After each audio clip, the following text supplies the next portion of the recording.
Hello and welcome to Hoffman Naturopathic, the podcast, where I discuss all things mental health, mind, body medicine, and bringing the spiritual to the everyday. If you want to know what it's like to live with full integration of mind, body, and spirit, you are in the right place, and I'm so glad you're here. Hi everyone, welcome to my very first episode of Hoffman Naturopathic, the podcast.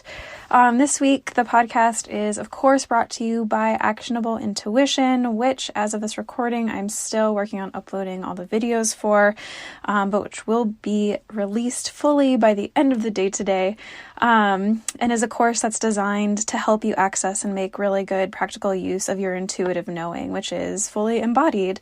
It's a unique course that combines physiology with concrete practice, and to be completely honest, I started putting it together several months ago, and then came back to it recently to get it all finished up and published. And when I was doing all the final work on it and coming back to it, I thought, oh my gosh, this is a class I would love to take. Like, I'm so happy that it exists. So go ahead and check out the show notes for more information about the course. And again, it's called Actionable Intuition. So today, on my very first episode of the podcast, which I'm so excited to share with you, I just wanted to talk about comparison. And this is something that has been coming up in my life quite a bit. And that it's something that can be, it's neither inherently good or bad, but it can be more or less beneficial depending on where you're coming from with it. And in my life, as I've been learning more about being an entrepreneur and I'm learning more and more about business, one piece of advice that keeps coming up is to research the competition and see what everybody else is doing, which is working or not working, or what you think of different styles. And this is, of course, not bad advice. It can be really good advice because it helps provide a sense of what is working for folks. Except because I'm new at this and because I'm a baby entrepreneur and just getting started, when I come across people and businesses who look like they're doing so much better than I am, who have a much bigger budget than I do, everything is shiny and fresh, and I'm just like, oh gosh, I don't know what I'm doing, and I shut down and I stop trying because I just feel like there's no way I'm going to make it that far or ever be that good, which of course is not necessarily true, and this is all a story I'm telling myself, but it's happened to me several times over the last few months that I've just come to a screeching halt about what I was doing because I thought that there was no way I could do it as good as I saw other people doing it. And this isn't just true for business, but it takes a lot of self-esteem to be able to look at someone else and what they're doing and what their lives look like and what their careers look like and even possessions, the things that people have or their houses, and to not lose confidence and security in my own efforts and experience. And maybe you have this experience as well. But not only that, comparing yourself with someone else puts you in a position that you're really out of touch with your own inner wisdom. And this is what I found to be true when I was looking at other people's businesses and like, oh my gosh, this is awesome. I should do it this way. And this word should starts to creep in. And I feel like I should be doing something in a different way than what I initially thought or what my gut feeling was about it. And so if you're only looking at what someone else is doing or has done, you're missing out that element that you bring to the table, which is, of course, you and your way of looking at the world and your experiences and all of the richness that your being has to offer. And another example I can give you from my recent experience is when I was studying to take my board exams. And of course, everybody studies differently and all of that is fine. But when you're looking at staring down a test that like kind of determines your profession for the next rest of your life, it's a really big test and a really big deal. And so whereas normally I wouldn't be shaken by how other people were studying because I just trust my own ability to do what I need to do, because of the stakes of this particular test, I fell apart a little bit. And I know about myself usually that I'm the type of person I just like to lock myself up in a controlled environment all alone. I write everything down. So that's how I study, is I basically read and I write almost verbatim all the things that are in my study source. And so for this particular test, I ended up writing out somewhere between 300 to 400 pages of notes from my main study book that I had.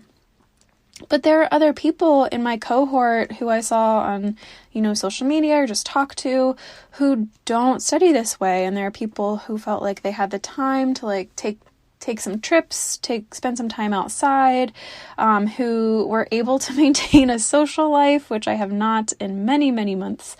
And I got a little bit panicky. And then there's also people who use other resources. So I primarily used books, but also, and I had a few videos sprinkled in there, but there are people who like only use videos, or some people who only use flashcards that they bought, or had different books than I had. And so I was like, oh gosh, I don't know, like, am I missing something? I'm doing something wrong here. And so I was really insecure at the beginning of my month-long study marathon. Like, how can I be sure if what I'm doing is right if everyone is doing something a little bit different? And of course, the answer is that I can't be sure that what I'm doing is right or wrong, mostly because there's not a right or wrong way to go about any of this.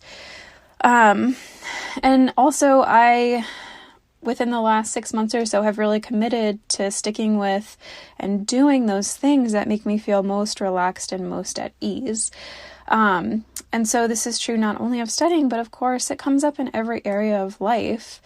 And if we're able to pay attention to our own inner knowing and follow through on those actions that put us most at ease, life unfolds with so much grace and more synchronicity than you could ever imagine. And to be honest, it's been a little bit shocking in my life how this has been playing out. And just things that are showing up that I'd always wanted to show up and now are starting to come to fruition because I finished my schooling and finally was able to relax and to just enjoy my time and having some fun and being relaxed and really following those impulses of like, oh, I'd really like to be doing this thing.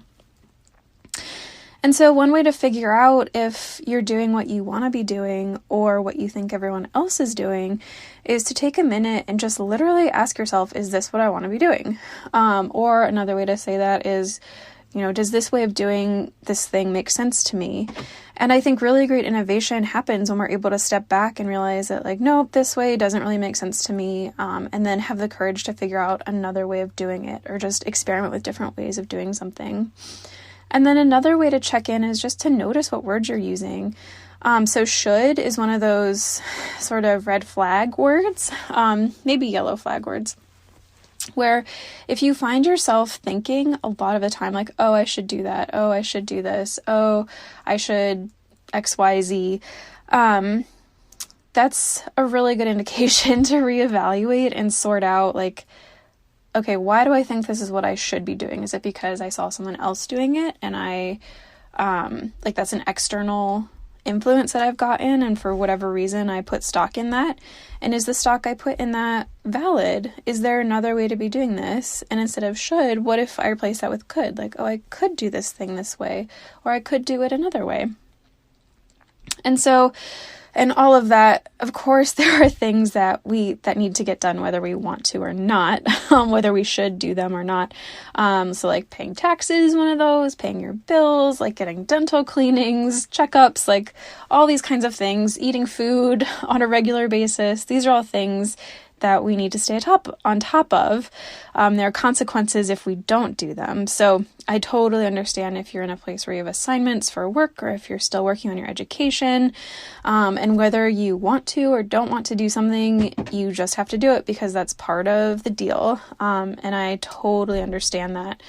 And if most of your life is falling into that category of like, I really don't want to, but there are serious consequences if I don't do this, I invite you to think about some ways that maybe you can insert some freedom into your routine. So maybe taking a different way to work or trying out a different type of movement, trying out a new food. There are really so many ways to experiment and see really what your inner wisdom is saying, what your body is telling you, what your mind is telling you, and getting connected with your spirit and your soul.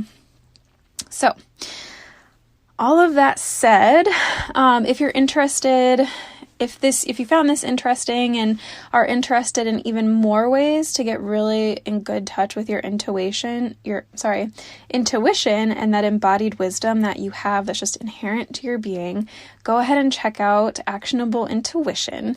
Again, it's a course that's designed to help you not only get and stay in touch with your own inner knowing, but also to help you understand the how and why of intuition. It really is something that's embodied. It's in our nervous system. It's designed, just inherent in who we are as human beings, who are, we're spiritual beings and we live in these physical bodies, and intuition is really understanding the integration of those things.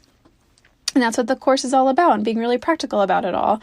So head on over to hoffmannaturopathic.com for more info.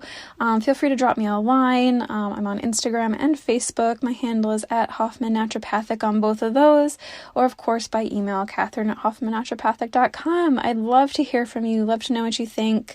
Love to know if you make any progress or have any breakthroughs. It's so exciting.